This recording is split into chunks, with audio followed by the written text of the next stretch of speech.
Welcome, Canada! And of course, lawyers hired by whatever extremist faction suing me whenever.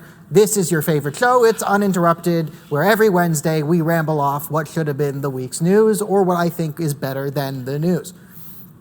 So this week, the top story is going to be the Church of God in Steinbach, Manitoba. I want to go into and then everything kind of COVID related to the craziness of the lockdowns, especially in Manitoba. So the right to freedom of worship for Christians, how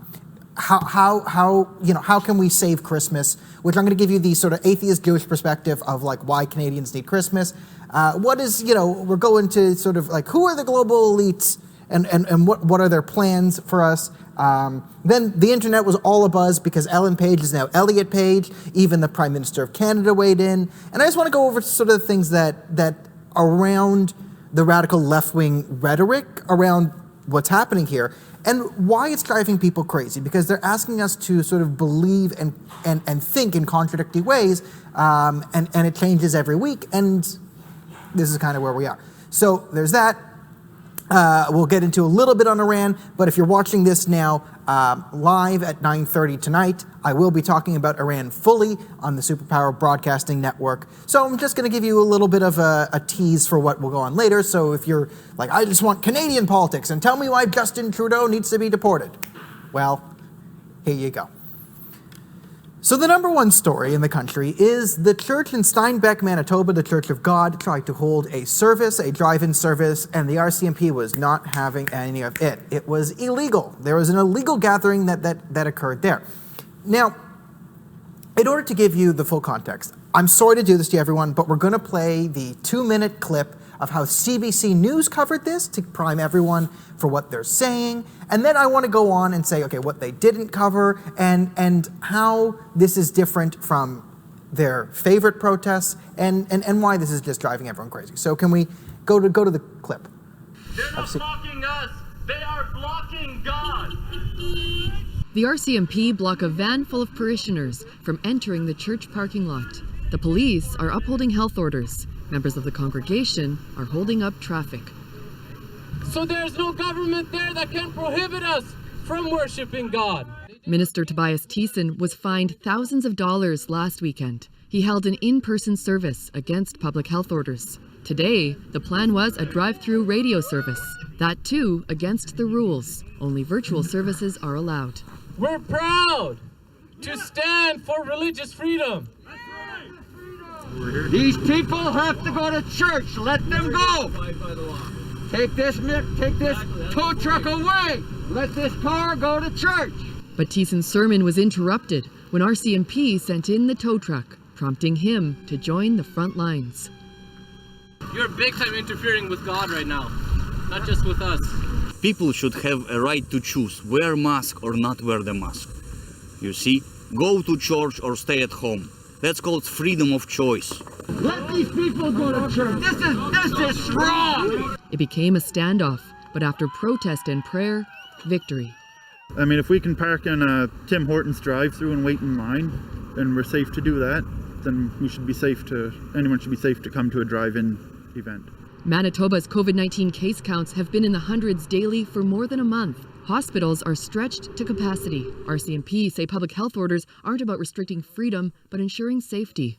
Heading into the weekend, the province's top doctor was clear. We can't have any gatherings. That includes faith-based gatherings or any gatherings of that nature. The public health is not ordering anybody here today.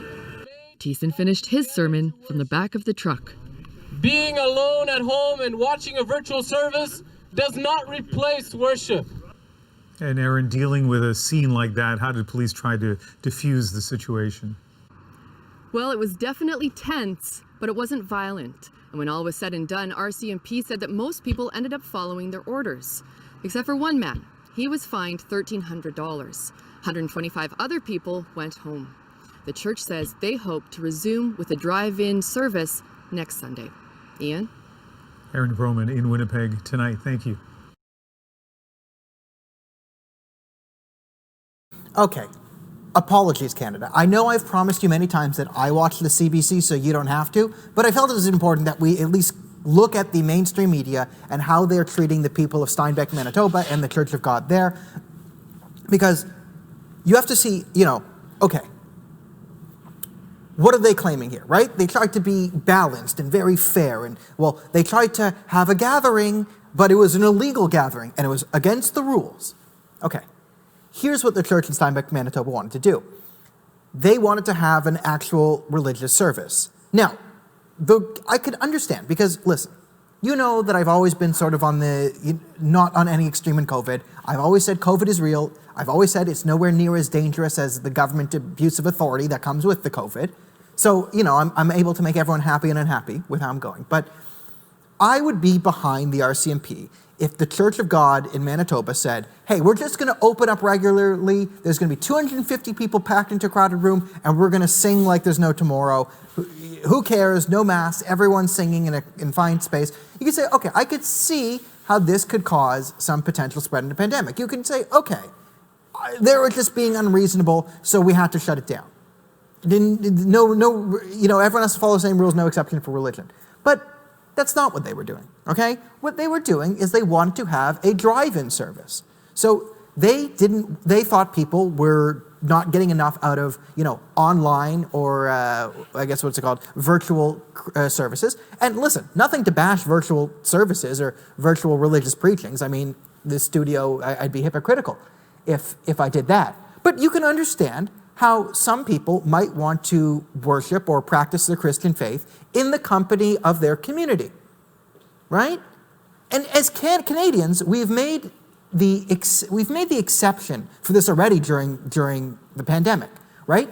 In the summer, the Muslim community argued that because of the stress of the pandemic and because of the need to feel the more communal connection, they needed to blast the call to prayer over the public loudspeakers to make Muslims feel a sense of solidarity and community. That argument received zero pushback from anyone. Zero pushback from anyone in the political community, and who cares? We can broadcast the Islamic call to prayer as loud as we want in private neighborhoods against, even if you don't want to hear it, you got to hear it because, Muslims need spiritual connection during the pandemic. Okay, fine. However, when we say, do Christians need spiritual connection during the pandemic? All of a sudden, we must be an absolute stickler for the rules. And this is another thing that's driving people crazy with the COVID stuff. It is certain rules for certain people, different rules for other people. If you are not part of a protected political left-wing ideology, you are not getting access to the special COVID rules.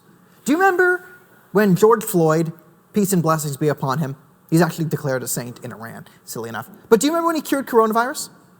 Do you remember when he cured? Okay, so for months, I'd been saying before the George Floyd thing, is like, listen, you need to let people go outside, especially when it's warm. Let them be out reasonably outside. People can protest. We can protest against lockdowns. Just everyone sort of be reasonable, be outside. I mean, as long as you're following reasonable guidelines, that's okay. And everyone said, no one can be outside. No one can protest anything. No one can have an opinion. No one can do anything. You can't breathe.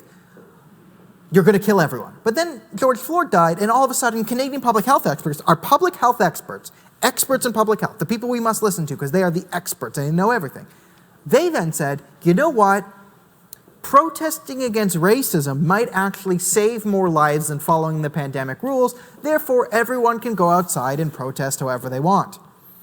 This brings us back to last week and the Christians. So what were the Christians trying to do? They were trying to have a drive-in service. What would happen here is all the different families would come in their own cars, you would park in the church parking lot, and the pastor would get up on his car, and he would preach, and he'd run a service. I'm not sure if it would be on a loudspeaker so everyone can hear, or it would be shortwave radio so everyone can turn into channel 97.3, Jesus FM. Everyone could sort of listen to the same service and be around a community and feel a sense of connection after 9 months of isolation. I thought that was very reasonable, all right? I challenge anyone who... you could be the most secular, strident atheist who thinks COVID's going to kill us all. You could be that person. I don't think you could reasonably explain to me how what the Church of God in Manitoba, what they tried to do with the drive-in service, is really that bad, right? If we're allowed to go protest, against police brutality in the United States, if we're allowed to be outside and do that, then I think everyone should be allowed to drive up with their family in their cars and listen to a Christian sermon in the company of other Christians.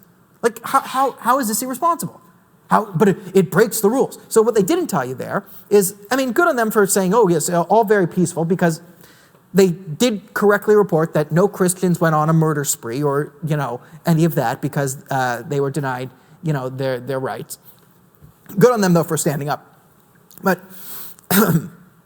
we have a situation here where certain protests are acceptable, right? The Prime Minister got on TV and is commending farmers in India for protesting agricultural changes in India, but protesting in Canada is unallowed, right? You can't open a barbecue joint in Etobicoke. That will draw, dozens and dozens of RCMP officers. You can't have a church sermon, a drive-in church service in Manitoba. That gets dozens of RCMP officers. And the real problem here is who sent these dozens of RCMP officers? Like, whose decision is this? Because clearly, when something happens, let's say, when, Kenosha or George Floyd happens, listen, if someone decides they need to burn down a black neighborhood in the name of anti-racism, there is people within the police force that will give the stand down notes. We don't know who they are, but we all know that, the cops don't come to certain, progressive ideology protests and they let it go. And then all of a sudden, when a church wants to have a drive-in service, there's dozens and dozens of RCMP officers. Like, okay, this is a failure of the government just to be reasonable and honest with the people, right? And I said this from the beginning. Like, I love it. CNN, breaking news on CNN. I want to cover this story, breaking news on CNN. They actually did breaking news yesterday on CNN. I'm telling you, CNN broke this news yesterday. But apparently, if you haven't heard, China started this pandemic and lied about it in January. Turns out CNN has uncovered that China lied and is actually the cause of this pandemic. Who? No way.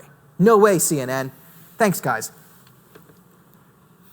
Where are we going with this? Okay, so they couldn't be honest, and they couldn't say, like, hey, guys, we want to be reasonable, okay? And the reason why you're going to have a massive clash coming up soon is the government isn't taking any reasonable steps to ensure that Christmas happens.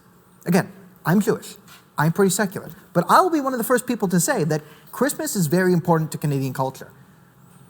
Right? That Christmas is necessary, and not everyone's just going to be some, upper middle class, left wing professional who can just say, "Oh, Christmas, that's so below me." Right? Not everyone's going to do that. So the failure of the government to sort of be reasonable here, and this is what the Steinbeck thing is. This church was being reasonable, and the government needs to look at people being reasonable and say, you know what, that church holding a drive-in service, that's a reasonable thing to do. We're going to send one RCMP officer or one, car. Call the, like, have you ever met a pastor? Like, there's not a single pastor in the world that I've ever met, or reverend, or whatever. Listen, Christians, can we just standardize? I don't know the difference between a reverend and a pastor and a priest. We'll just throw it all into one, okay? But I've never met one of them who, if you called and said, hey, we're just going to send one police car to make sure everyone's being reasonable, you don't want some crazy person, making everyone comfortable. Because again, not everyone there would be like a total, like, screw the COVID lockdown rules. I'm sure some people there are following, the COVID rules pretty stringently. They just want to go to a church service and see their friends and then feel like they're part of a community, like human beings have done since we've had human beings. But the problem is, the government can't be reasonable. They can't say, okay, you know what, you're actually doing it reasonably, and we're just going to be here. You're being reasonable, we're going to send one RCMP officer as a liaison, just to help, just to protect, in case there's any confusion, just so people know that there's a guy there, so they can feel like, like they're under watch, like they're not breaking the rules, so they don't feel like they're going to push forward, right? You don't want some guy, knocking on everyone's car door saying, it's a fake, breathing on everyone coming in, right? You'd want RCMP to say, okay, you know what? This is getting out of hand, stop that there. And I'm saying no pastor would be against saying, oh yeah, one RCMP officer just to make sure everyone's safe and follows the rules and for our protection. Sure, very reasonable. That's, the church was being reasonable, the police should be reasonable, and the government should be reasonable. Instead, you get this highly dogmatic, we must enforce the rules, right? This was against the rules. So CBC has jumped on these pastors for going against the rules. And this pastor's being fined for trying to organize an illegal gathering. There's another clip, we're not going to show because this whole thing would just be clips. There's another clip I have of they come to his house and serve him with causing an illegal gathering. And he's telling like there's no constitutional basis for it, which he's right, there is no constitutional basis for that. Clearly violates his constitutional rights. But you still have police officers, 4 of them, showing up to his house to charge him for, organizing an illegal gathering in Canada. Just think of it, even if you're the most pro-COVID, I have a tattoo of Barack Obama and Justin Trudeau on my ass. You're that guy, right? Try and think of living in a country where there's government fines for illegal gatherings. Fined for illegal gatherings. Does that sound in any way Canadian to you? So the government, I've been saying, needs to be reasonable. And they need to do this ASAP. Because Christmas is coming up. It's coming up this month. And people are going to want to celebrate Christmas. So for months, the government has known that they're not going to get a vaccine out ASAP. They're not going to be done with COVID. So they should have been talking about, okay, how do we have a safe, reasonable Christmas? Instead of trying to just cancel Christmas and scare everyone. This is what they did at the beginning. Just maximum scare. Right? They went with lies and scare tactics at the beginning instead of saying, okay, here's the truth, here's what it's going to look like, and you can trust Canadians to be reasonable. But they didn't trust Canadians to be reasonable. They just lied and scared everyone. So you have some people so hyper scared that they're trying to shame the people who aren't as scared, and then you have massive social discord. But it's going to come to a head when Christmas comes around because we're going to need to celebrate Christmas. Now, one, I can celebrate Christmas any day, right? It's just there's no traffic and you order Chinese food. Great day. But Christmas means a lot more to a lot more people, and they're going to need to celebrate it, and we're actually going to need to have a way to do this. So do we trust the government to come up with a reasonable Christmas? Like, for months, there should have been dialogue between Christian religious leaders and community leaders and the government of how do we organize mass services and maybe Canadian public gatherings or certain Christmas things. How do we do it so it looks like we can actually, listen, Canadians are reasonable. Canadians will understand that they won't get the full Christmas this year that they would other years. And they'll be reasonable if you go to them and at least try and give them, okay, we have a plan to get you 75% of the Christmas, right? And then I think Canadians, if they said, okay, you know what, we'll take this. The majority will say, you know what, okay, whatever, Mass, we're doing it in 10 different places, and we're doing it virtually through here, and here, and I already know, and then we're having, these people for Christmas, and here are some safe tips for, Christmas with your family, follow these rules, right? Instead, it's not, here's a safe Christmas and here's a reasonable Christmas. They're going to push zero Christmas. And the worst thing about it is they're procrastinating. Listen, I know how to procrastinate with the best of them, all right? But it's so transparent, especially in Ontario, where the lockdown is extended till December 21st. And everyone's like, oh, will it go to December 25th? Of course it will. But he's not mentally preparing people. So instead, in the week leading up to Christmas, when there's all this uncertainty and people are going to be hopeful, then he's going to dash those hopes because he doesn't want to take criticism for canceling Christmas a month in advance. Right? But instead, we could have Christmas if the government and the religious leaders decided to sort of be reasonable and work towards a Christmas that, you know what, you're getting 75%.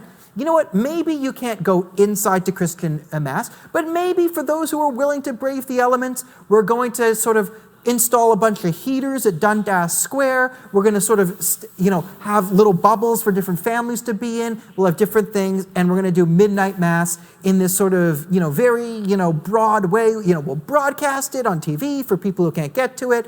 And we'll have this very nice moment where people can actually feel connected. And then during, midnight Mass, but be safe, right? But instead, we're just saying, no, cancel. Cancel the holiest day of the year. Listen, Christians, we get Jesus is kind of a big deal, and the birth of the Lord and Savior is kind of important to you. But can it just not be this year? Do you think that's going to go well? Do you think people will be like, oh well, you know what? I guess Christmas. I guess Jesus isn't a big part of Christianity, really. You know what, guys, kids, open up the Quran. Let's go for it this year. That's not going to happen. Right? But if you had a plan where people could say, you know what, at least there's some sort of Christmas this year. At least there's something that's going to happen, right? Maybe I can make plans. I'll reserve my seat at Dundas Square or, Vic Park or Square One in Mississauga, like we have the Raptors game outside. Christians will be willing to, I get it, it's cold. It's Christmas. It's Christmas. Well, it's December. It's Canada, right? They're Canadians. They're good people. They get it. right? If you had a system which just like, okay, people take your own risks. You know, the elderly shouldn't be outside. This is why it'll be on TV. You know, maybe we'll do this whole Christmas parade, but we'll do it this, like, think of a way. Think of a way to do it safely instead of just banning everything because it's all 0 or 100. So when you say to Christians, well, 0 Christmas, 0% Christmas this year, only Christmas with people inside your household already, and that's it. Well, then people are going to either go, I believe the government 100%, 0, and then it goes to 0. Or people say, well, no, this isn't reasonable, I'm just going to do it, and they go to 100. Whereas you want to say a safe thing is like 75, 80%, you know, here's a few things that we probably shouldn't be doing this Christmas. You know, everyone makes sacrifices, but we can get the whole thing, you know, together if we be responsible, if we plan ahead, if we get some sort of outdoor stuff, we have a Catholic thing, a Protestant thing, you know, we'll make it work. It won't be perfect, but at least Canadians can see that the government is going through an effort to at least enable this. But instead, what Canadian Christians are saying, and I think rightfully so, is the government attacking Christianity. Because clearly these Christians in Manitoba are doing nothing wrong. Okay, they're doing nothing wrong. Yes, they're violating the rules, but the rules are stupid. The rules are stupid. Right? If they had a Christian lickathon where you lick the stranger beside you for Christ, okay, ban it, fine, I get it. But that's not what was happening. It was a drive-in service. Right? So drive-in services aren't okay, but, you know, protests, literally, we had a protest, a fake Wet'suwet'en, which the Wet'suwet'en drive me nuts because the real Wet'suwet'en chiefs are voted in favor of the LNG thing. Like the fake Wet'suwet'en, the activists, are basically American-funded nonsense brigade. But they're allowed to block down traffic and have illegal protests, and we can't have, Adamson barbecue opened, and we can't have, churches can't have drive-in services. Christians can't be around each other. So, Christians, step up, all right, and protect yourselves. And I can say this with love to the Christian community, because I know you guys are capable of advocating for other communities. I've seen this. It's the same reason I'm hard on the Jews, okay? Jews, everyone knows how I think of the Zionist lobby. It sucks. Jewish lobbyists suck at advocating for Jewish causes. They just suck. And I'm so hard on them because I know they can be good, because I see Jews doing great jobs when they work with Christians, great jobs when they work with Hindus, great jobs when they work with Yazidis. When they work with any other community, for any other community's interest, the Jews are great. Great. Same thing with the Christians, okay? The Jewish activism sucks. The only people keeping us alive are the Christians, who actually can get their heads together and keep the Jewish people alive. And thank you for it. But just as the Jews suck at keeping the Jews alive, the wider Christian community, they suck. You guys suck when it comes to advocating for Christianity and your own self-interest. And it's endearing because, help everyone else and thy neighbor, and that's great. But I've seen you do a good job of advocating for other people. Me especially. I've seen you do a great job advocating for Jewish indigenous rights. I've seen a great job of Christians fighting back against anti-Semitism. Great, great work. I have not seen Christians do a great job of fighting back against anti-Christian behavior, and I want to help, okay? So Christians, stand up for yourselves, all right? You can't let this. Be loud here. Be loud, because it's so clear that you are on the list of things that are just not allowed. Just not allowed. You're being reasonable, and your rights being shut down. Like, speak up against this. Push back. Vote people out of office. Write a letter to Aaron O'Toole. Aaron O'Toole doesn't care about you, but he cares about votes. Right? That's why he'll go with Islamic extremists, because they'll threaten him, and they'll make noise. So he'll be like, all right, off to join the Muslim Brotherhood today. Right? But the Christians, oh, we're nice, or you take, you just think, oh, we'll take the Conservative Party for granted. Be louder. Be louder. Right? Don't take it. Don't take any BS, guys. All right. Okay. And I just got an email from Aaron O'Toole. How nice. Speaketh, and he shall appear. All righty. So, you know what? Let's go into another thing that kind of goes on the back of what I just talked about. Justin Trudeau loves diversity. We're not really sure what he stands for, but it's great. Now, Justin Trudeau does not believe the people in Steinbach, Manitoba, Church of God should be out. Doesn't believe people should be protesting in favor of small businesses in Canada. But Justin Trudeau always supports the right to protest of people in India? Yes, that is what Justin Trudeau took a stand for today, the Indian farmers. Now, full transparency here, I know I have thousands of people who are part of my Indian following. you know, I'm on your side on a lot of things, cashmere, whatever. I'm going to be honest. I don't know the ins and outs of this Indian agricultural bill. I looked at, listen, I'm not an Indian agricultural expert. I won't pretend to be. Now, what the bill seems to do is it seems to be the government wants to sort of take away some sort of, I guess, wage subsidy or price fixing and turn their farming system into a more free market. Basically get rid of pricing controls and supply side management, which I think I'm in favor of. I mean, I was with Maxime Bernier shaking my fist at the dairy farmers, so I get it. You know, I'm a free trade guy. On the surface level, I think this looks good. I don't know the intricacies. The counterclaim from the protesters is this opens them up to exploitation by corporations opposed to being exploited by the government. Listen, I don't know who's right in the Indian farmer versus Indian government debate. I don't know who's right. No, I'll say that. What I do know, though, is Justin Trudeau seems to have a vested interest in undermining the Indian government. Of all the protests to back, of all the protests in the world to back, you back the one from agricultural opponents to one of our most important allies that you have contentious relations with because you keep inviting terrorists to go visit you, to go to India to visit India with you, the Jasper Aswell thing. So my guess is he was told to do this or egged on to do this by Navdeep Bains, Harjit Sajjan, Amarjit Soji, and the Khalistani crew that makes up the Liberal Party caucus. That's just my guess. My guess is that a bunch of Islamists and Khalistanis just saw this as a means to undermine India, and they know that Justin Trudeau is a weak, gibbering fool. So they just said, hey, Justin, you need to stand up for peace and democracy and the right for people to protest. I know how you didn't stand up for the rights for Iranians to protest when they were being murdered by the Islamic Republic of Iran, but you need to stand up for the rights of Indian farmers to protest peacefully when they're allowed to be, even when their government allows them to protest. So when we need to support the protests against governments that are free governments and allow protests, but we can't support the protests against governments that disallow protests. You feel me, guys? Feel me, Canada? You understand where we're going on this there? So again, it drives people inside Canada crazy because there's people who are protesting lockdowns or protesting the assault on the ability for Christians to just hold a service.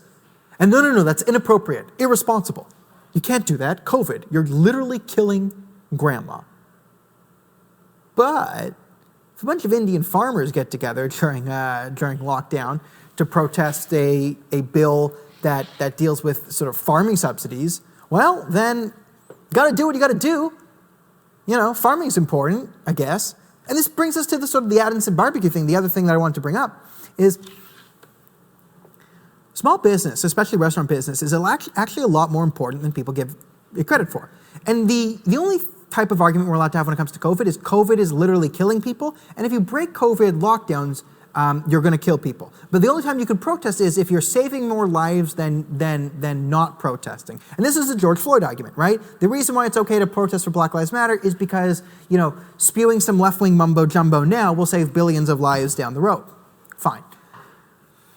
However, what people don't realize is the way our economic system and supply chains are structured is a lot of restaurants have contracts with farmers, and a lot of farmers have specific contracts with either, you know, major corporations or Loblaws or different small businesses. So you have small farms that the way they operate is they have contracts with a bunch of different small businesses. One of them goes out, they can fill them in next year, but there's generally the market's steady enough that they can sort of keep it going. Well, if 50% of the restaurants go out of business, right, as they're projected to do, well, then what happens to the farms that supply all these small businesses, right? They then have lost all their suppliers. They're not going to have anyone to buy from, right? They have to keep going, and then they're going to go out of business. And then if these small farms go out of business, then the other people they were currently supplying food to, who were still in business, those other restaurants, they'll be hit hard. They'll be forced to take extreme measures. They'll likely go out of business, and you see how this cascade happens, right? But the fact is, if you have small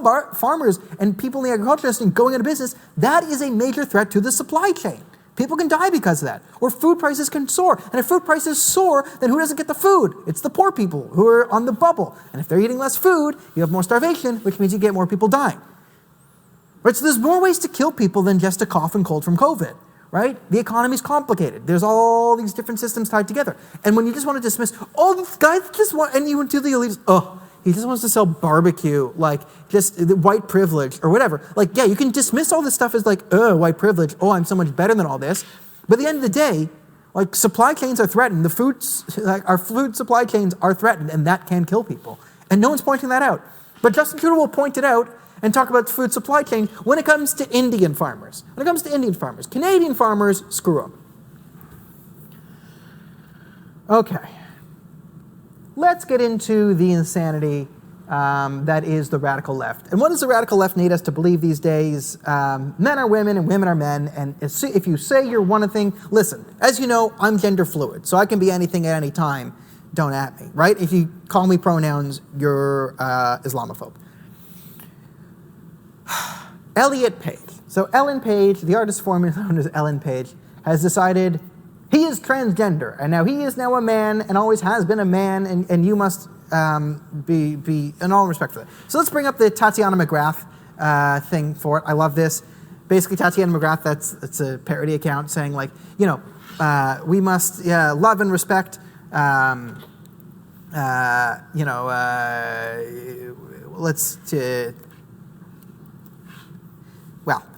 okay, basically we have to love and respect Ellen Page. I'm so proud of Elliot Page for transitioning and becoming a beacon of hope and humanity. That said, now that Page is a straight man, he is officially an oppressor and deserves nothing but our contempt. Right? It's the message of the radical left. So there's a lot of things that you're being asked to be believed here, and that's what's driving people insane. So it's not the fact that Ellen Page is transgender and people are angry. It's the wider culture around all of this that is asking us to think things that we know are untrue, and the gaslighting around them. Here it is. So Ellen Page's pronouns are now he, they, right? He's a man, but he's also plural. He's also many men. Well, what's with they? You just can't be he, him? So it's a type of identity that needs much more study and academic whatever. Okay, fine. All right? Now, I'm going to read from the actual thing. And it's important to remember that this person is going to claim discrimination. I'm going to read you from what Justin Trudeau said. So the actual prime minister, the same day this person comes out as transgender, same day, the prime minister comes and makes a statement. Think of all the things that the prime minister you just can't get him to make a statement on. Like, if there was a terrorist attack right now, there'd be, like, he wouldn't be as responsive and as quick as this. Thank you, Elliot, for sharing these words and speaking your truth. Always speak your truth. Your bravery and strength are inspiring, and your authenticity and vulnerability will mean so much to so many. Sophie and I wish you the very best, and we send you and the trans community all our support. So immediately, right, the prime minister is on the, woohoo, we've done this. And then just paraphrasing from the Elliot Page thing, right, hi friends, I want to share with you that I am trans and my pronouns are he, they. My name is Elliot, and I feel lucky writing this, to be here, to have arrived at this place in my life. Now they talk about how happy they are and how joyous they are, fine. But then in the second part of it, and it's nonsense when they talk about black and Latinx. By the way, Latinx, one of the best phrases of all time. Because it's like Latino, Latina, that's gender neutral, that's gendered language, that's so evil. Why could we think of a gender neutral way of describing the Latin people? I don't know. What do the Latin people... Let's add an X. Just can't call them Latin. It's Latinx. Love it. All right, so they go on and they talk about... And Elliot Page is talking about the transgender suicide rate here and, how discrimination... And that's been a big thing of like, okay, if you bully Elliot Page, he's going to kill himself. This is sort of the implied... and I can show up many threads. This is sort of the implied... threat of the trans community is that if you don't go, listen, you have to believe all the things we're about to tell you, which we're going to go into, but if you don't believe them, you're the reason why this person will kill themselves. You're literally killing people if you don't go along with this narrative. Now, I'm just going to debunk the trans suicide thing, or not debunk it, but give you a sort of a contradictory thing to think of. The trans suicide rate right now is much, much, much higher than the suicidality rate of Jews during the Holocaust. So if you're going to say that suicidality is directly linked to discrimination, well, then you have to explain this, or you have to then claim that what trans people face in 2020, when the prime minister of the country gets on Twitter to congratulate them for just claiming to be trans, the discrimination they face is worse than Jews in the Holocaust, when our population was 18 million and 6 million of us were murdered, taking us down to 12, and we still have not, there's still less Jews in the world today than there were at the beginning of the Holocaust. And you have to then claim that trans oppression today is more extreme if you're saying that oppression is the reason for suicidality. Now, the thing to say is the comorbidity of transgenderism with other mental illnesses is incredibly high, and that is more likely the reason why there's high suicidality rates within the trans community. But I digress. So one of the things we're being asked to sort of accept right off the bat is Ellen Page is a man. But not only is Ellen Page a man now, Ellen Page has always been a man for infinity. And if you don't recognize that, well, then you're a bigot. The fact is, this is just untrue, right? And you don't want to be mean to any transgender people and say, "Oh, no, I'm denying Ellen Page's existence." What I am denying, though, is Ellen Page was not a man last week.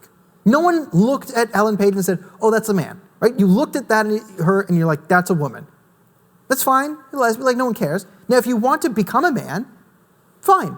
You're an adult, do what you want, right? I'm against, experimenting on kids, but for adults, Ellen Page is in her 30s. She can become Elliot Page. You're allowed to change your name, right? Elliot, fine. But don't tell me that I have to then pretend that Ellen Page is a man the second she says she is. It's just not true. I look like a man, and people perceive me to be a man, and that shapes the world that I live in. Some of you are women, perceived as women, shapes the world you live in. Some of you are really hot, good on you, shapes the way the world perceives you. You're a hot person. Some of you are goddamn ugly. Sorry about that, but shapes the world you live in, right? You don't just declare yourself hot one day. You could make yourself really unattractive. You could acid attack your face, I assume. Don't do it, but you could make yourself ugly. Right? You just can't declare that you are a man one day. Elliot Page still has 2 X chromosomes. Biologically, Elliot Page is a woman. Biologically, if someone were to put enough sperm and fertilize one of Elliot Page's eggs, you could create a baby. Now, does that mean Ellen Page can't go on to live their life the way they want to? No. And I'm willing to sort of, respect the parents, respect the decision. If Ellen Page decides to, chop off her tits and go around, take the hormones and grow a beard and sort of live like a man, at least for a few months, present outwardly like it, then I could say, okay, yeah, that is. But you're not just I'm not gonna, no one seriously is going to pretend, well, people are seriously going to pretend, but no one's actually going to believe that, okay, yeah, Ellen Page in the movie Juno, that was a man. Really was a man. No, she was a woman there. And she wants to live as a man. I mean, that's what transgenderism is, okay? You want to live and present like a man. You have the right to do so. I'm pretty libertarian on all these things. But we can't just then say, well, always has been, right? You got to just pretend that people presenting as women, dressed as women, who are women, they're not women. They actually are a man, right? And then the other thing that drives people crazy here is we're told, and you see all this stuff of, transgender people know their gender better than you, right? People know their own gender. Well, how does Ellen Page even know what it's like to be a man? I'm sorry, no, how can she know my gender better than me, what it's like to be a man, never having been a man, and just said, oh, okay, I am one now, right? You've gone your whole life as an attractive girl in Hollywood, your whole life. You've been a reasonably attractive woman. And then on one day you just want to say, well, no, I'm actually a man. I want to live, okay, you want to live as a man, fine. But to say, oh, I am one, right? Well, now you're saying you understand my gender better than you, right? So you can be a woman or a transgender and a woman, live your entire life like that, but you can know everything about masculinity and malehood and have opinions on it, which I think you can. I think that's fine. But then men and women, well, we can't have any opinions on, men can't have any opinions on femininity, and no one can have any opinions or understand anything related to trans, right? But they can understand everything related to whatever opposite sex, right? So again, it's asking people to believe ideas that are inherently contradictory with the threat of retribution if they don't. This is the problem, right? And that's what's driving everyone crazy. Right? And it's not even, I mean, I'm on the Justin Trudeau Twitter page, and we got even the super trans flag with the black and the whatever into it. But for however crazy and silly the trans debate might be, I want to let you know that there's one thing that will always be stupider, funnier, and crazier than every radical, insane transgender person, comment, or action group put together. And that is the Lord and Savior, Greta Thunberg. All right, so here we have Greta, okay? And Greta is hilarious, okay? Look at her Twitter bio here, right? Climate activist with Asperger's, right? In her own thing. That's how she's described herself, right? Climate action, Asperger's, right? And when we, like, of all the ridiculous things that we're asked to believe in 2020, I mean, we all know, like, we all want to say it when it comes to Greta Thunberg. We all want to say it, but, like, no one's allowed to say it. We all know we can't say it. Like, don't call her the R word. Don't call her the R word. I mean, it's such a deliberate taunt by the mainstream media. It's like, here is this developmentally delayed Swedish teenager who doesn't go to school, okay? And this Swedish teenager with Asperger's, she says climate change is real. And if a developmentally delayed Swedish girl knows that climate change is real, well, then you have to believe in climate change too. And she's now the queen of the world. We all must listen to Greta.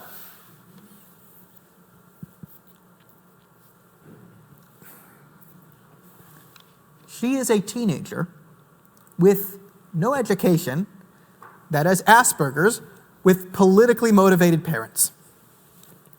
So when she says she understands climate change, does she? Does she really? Does she really get the intricacies of the green energy debate? I mean, I try and explain them here.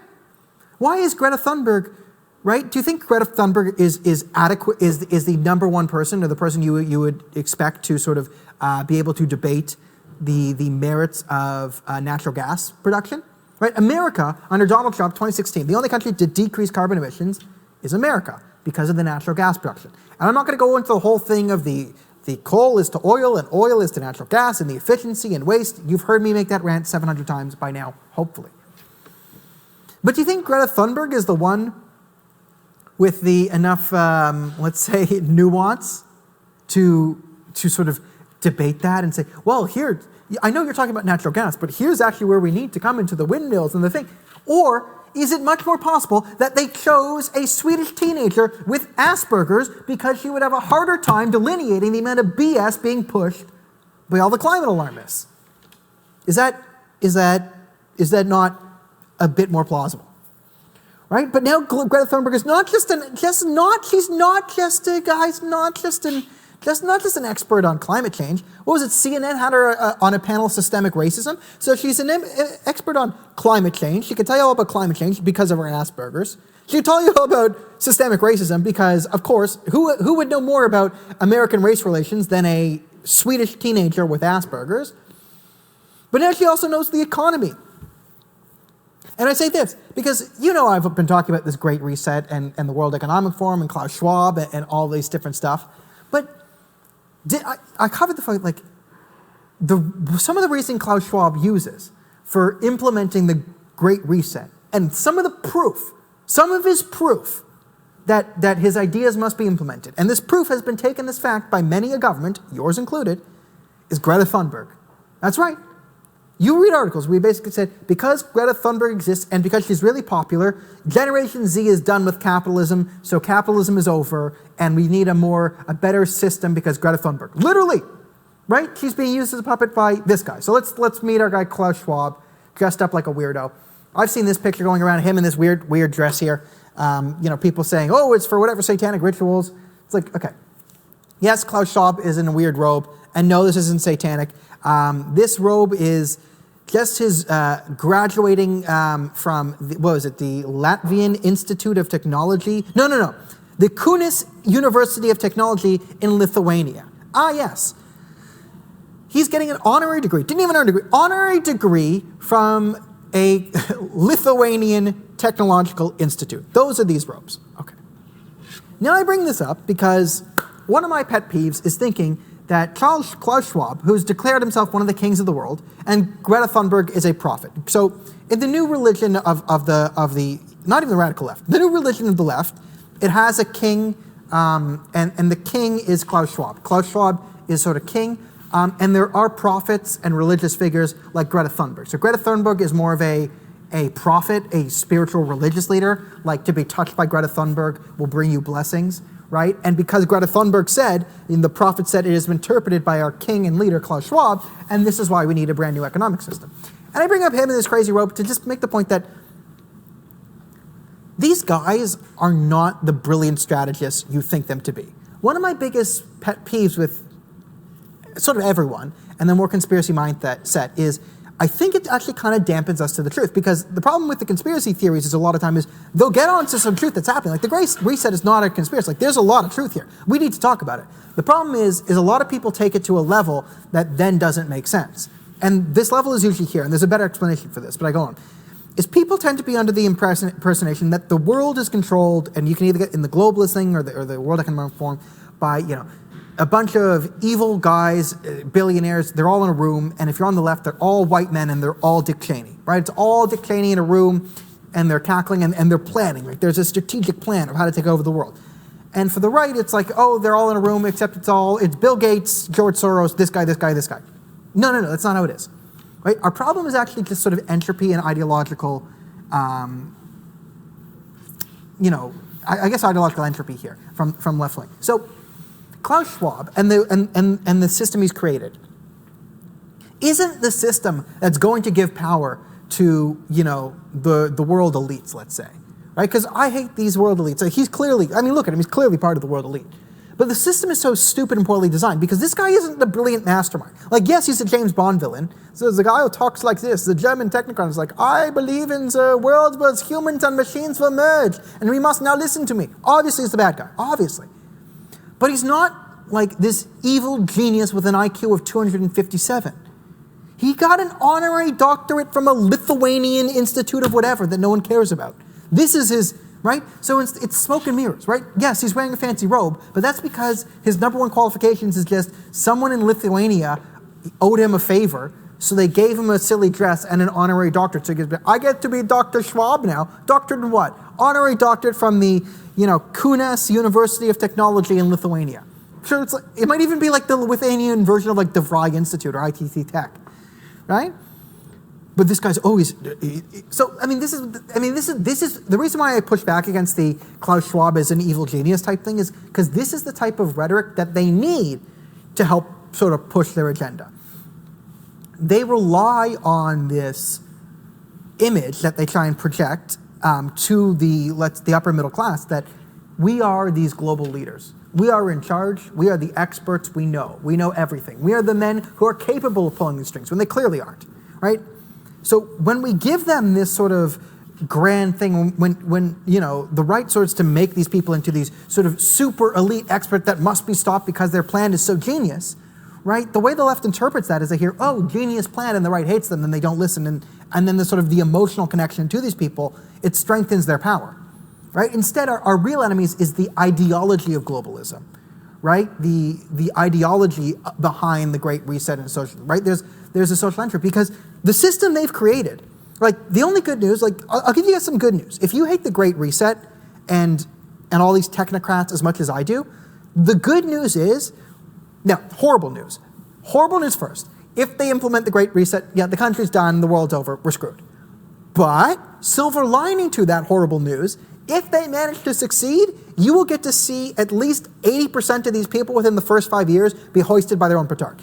Like I guarantee you, this system will come back and destroy the people who designed it because it's designed so poorly. And I talked about this on Laura Lynn Thompson's show. This friggin' Great Reset cabal of World Economic Forum and all these elites, they don't even, the system they designed doesn't even give power to them. Like yes, the corporations and the billionaires and the wealthiest will benefit the most out of global socialism off the bat because when you create massive barriers to competition, who ends up succeeding? Oh, it's the people with the money to bypass all the barriers? No way. Who would have seen that coming? Everyone. The problem is, this isn't a global technocracy of the elites that they're building. They're trying to, but actually this is a Karenocracy. What they're really doing, if you read what the stakeholder capitalism is to these people, is they really designed a system that gives Karen and HR all the power. right? So of course it's going to be hoisted and used against them the second someone in HR doesn't share their views, but has the club to beat them with it.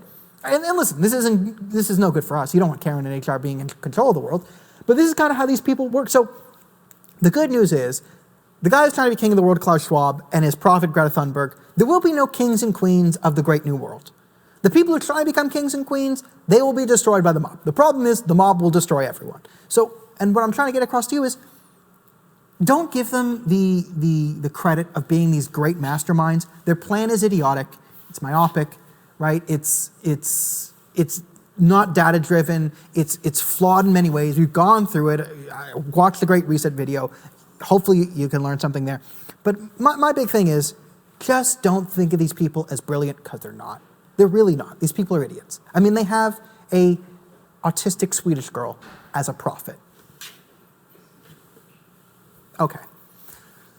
Finally, we'll close on this today. If you're watching, thank you so much for watching. And if you want to keep going and you want to hear me ramble on about Iran, what you have to do is you have to like this video, subscribe to the YouTube channel, blah, blah, blah, blah, blah, like the Facebook page, whatever, whatever. If you're on YouTube right now, I'll be on someone else's YouTube channel, so go follow me on Facebook or Twitter or Parler, whatever, and I'll post the link to my 9:30 broadcast there. If you're on one of the other networks, just show up.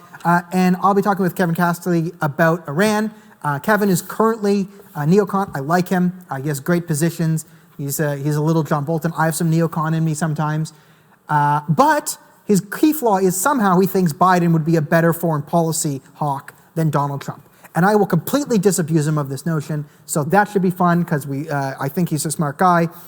We agree on a lot of things, but we don't agree on Trump and Biden. So we're going to do that. So if you want to hear about Iran, we'll talk about hopefully the recent drone striking of ROTC commanders, how Iran is structured, why it's important to stand up to them, how do you stand up to them, everything you need to know about Iran, foreign relations. If you like that type of content, come back here at 9:30 for that broadcast, and everything you need to know about Iran we'll cover there. So I'm me, you're you. This has been fun. Next week, 8 p.m., same bat time, same bat place. See you later.